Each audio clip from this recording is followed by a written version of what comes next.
No, Gracias. que el tiempo no te cambie. Amigas y amigos, compañeras y compañeros.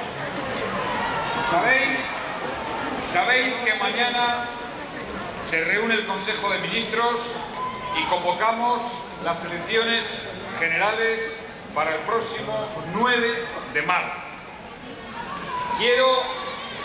Quiero, antes de nada, como presidente del Gobierno, expresar mi más profundo agradecimiento, afecto y cariño a todos los ciudadanos y a todos los valencianos por haber tenido la oportunidad de ser presidente